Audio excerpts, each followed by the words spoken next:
నన్ను అడుగుతున్నారు, మనం పరిశుద్ధంగా ఎలా ఉండాలి సార్ అని. నేను ఒక్కటే పరిశుద్ధాత్ముని వల్ల విన్నాను.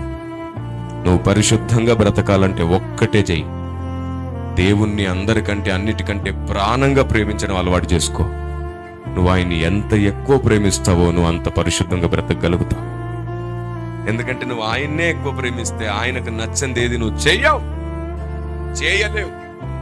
మనం ఎవరినైనా ఎక్కువ ప్రేమిస్తే మన వల్ల వాళ్ళు బాధపడితే మనం చాలా బాధపడతాం, చూశారు? అది నిజమైన ప్రేమ. వాళ్ళను బాధ పెట్టకుండా ఉండడానికైనా సరే మనం మన ఇష్టాలు పక్కన పెట్టుకుంటాం. నువ్వు ఎవరిని ఎక్కువ ప్రేమిస్తావో వారికి నచ్చింది ఏది చెయ్యవు నువ్వు, ఎందుకంటే వారితో నువ్వు ఉండాలనుకుంటావు కాబట్టి. దేవుణ్ణి ప్రాణంగా ప్రేమించి చూడు, ఆయనకు నచ్చనిదేది నువ్వు చెయ్యవు. అంతకు మునుపు చేసిన వాటన్నిటిలో నీకు మార్పు వచ్చేస్తుంది. పరిశుద్ధాత్మ దేవుడు నిన్ను నడిపించడం ప్రారంభిస్తాడు. Praise the lord.